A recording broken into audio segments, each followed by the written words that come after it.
bị bằng một vài buồn sang khắp yên hàng lên đá đi cơ tờ lệ bình cơ na yuan Hà Nội cơ đã này đã buộc lúng ta cơ tờ lệ nhiều rung răng hàng cơ lệ mạng pro khoa tổng thống Mỹ Donald Trump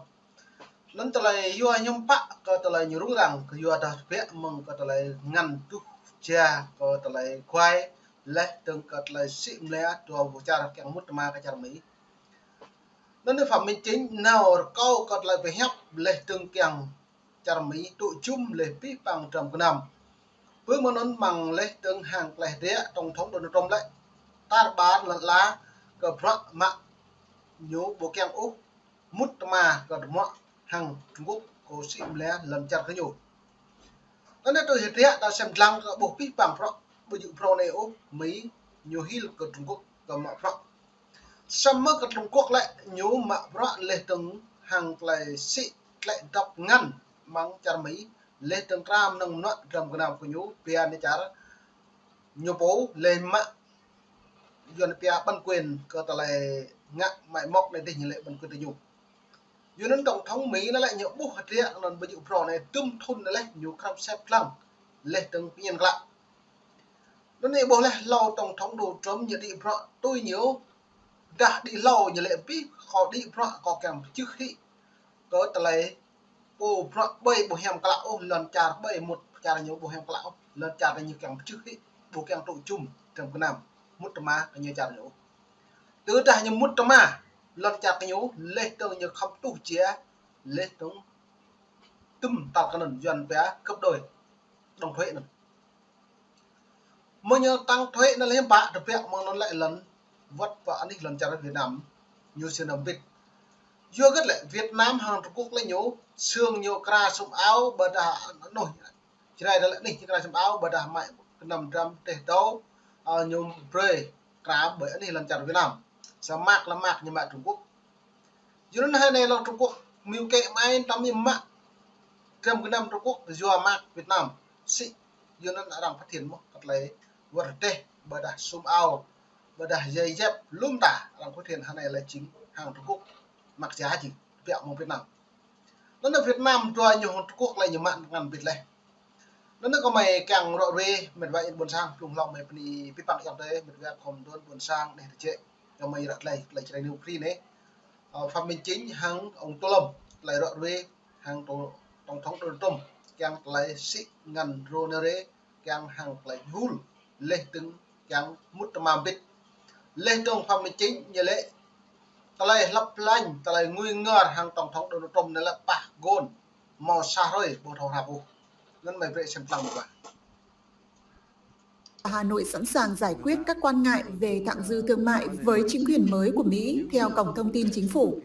Ông Trump người nhậm chức hôm 20 tháng 1 để trở lại Nhà Trắng cho nhiệm kỳ Tổng thống Mỹ thứ hai của ông, đã dọa áp thuế hàng hóa nhập vào Mỹ lên đến 20% trong khi Hoa Kỳ là thị trường xuất khẩu hàng đầu của Việt Nam.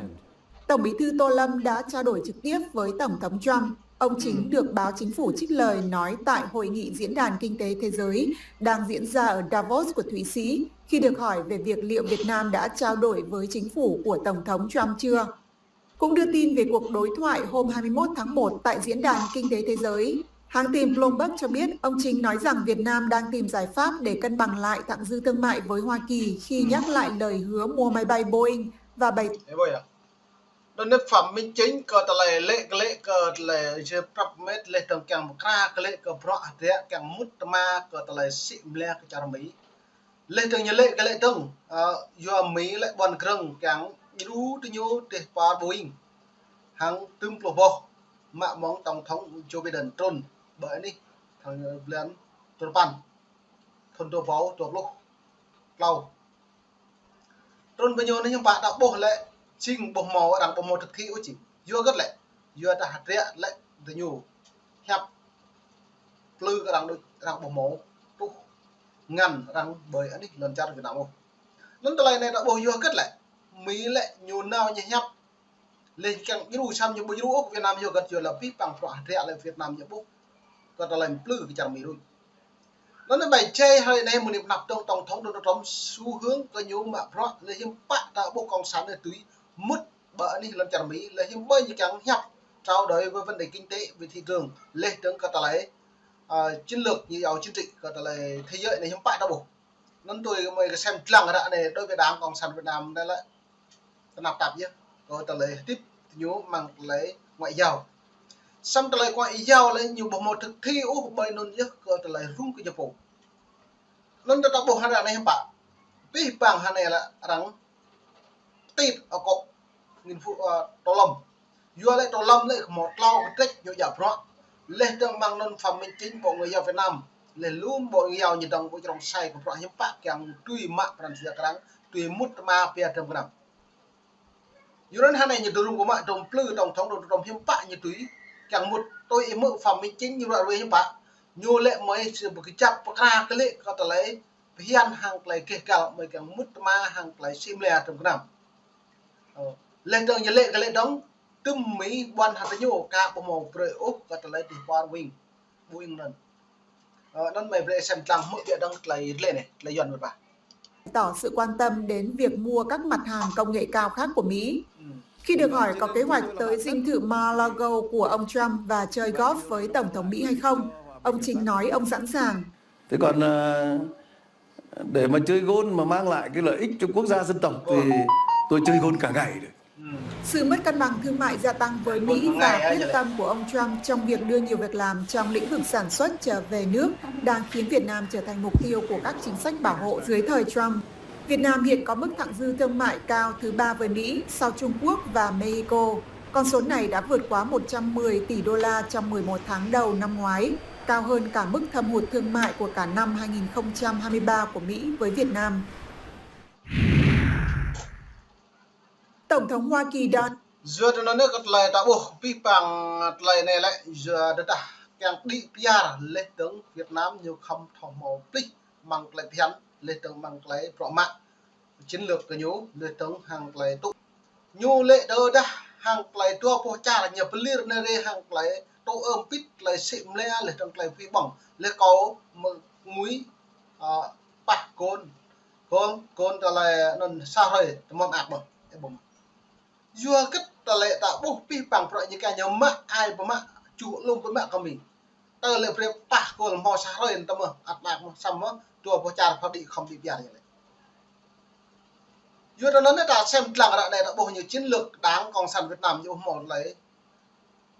tiền ối chỉ lại lui như đời cái năng nhiều rung răng nhiều hội bây giờ người ta nhận tiền đây như vậy một tình chun như gì như thâu này nghe cái năng như chủ luôn đó chứ này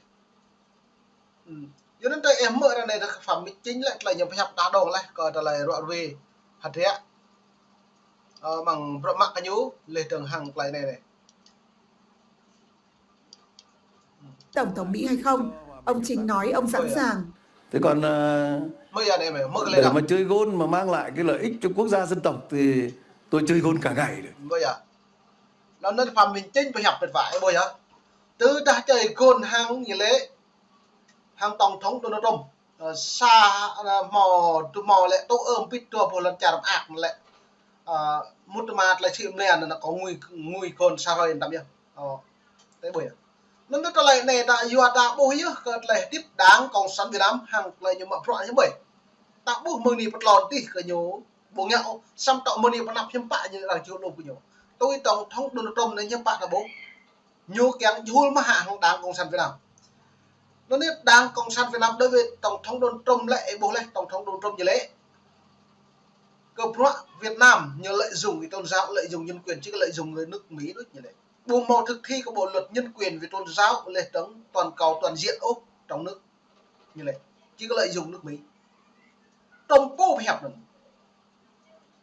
lệ từ lúc lâu thì tổng thống Trump càng dưa mạ hàng ngàn tháng Nguyên Sinh Phúc giờ mà tangan tổng thống bộ mà tangan hay nhổ thế boy giờ như bạn lại giờ tạo bộ như bây giờ pro này mong lâu đi nhờ hi lẽ cả đảng cộng sản Việt Nam xong ra đây như bạn thế boy Nguyên Phú Trọng gì lại lên trong ông Tô Lâm nó được bị bằng pro như nghe như bạn như lông đang mơ bây giờ mơ xong lại đang nghe tôi là một đời thế nhổ chứ bây giờ tôi đồ kẹt yêu cái em nhổ biệt vả từ đó như cái như cái em nhiều phải play thể chế cái nhiều đáng cộng sản Việt Nam nhiều tôi hàng Nguyên Phú Trọng bập nhỉ tôi hàng cái lấy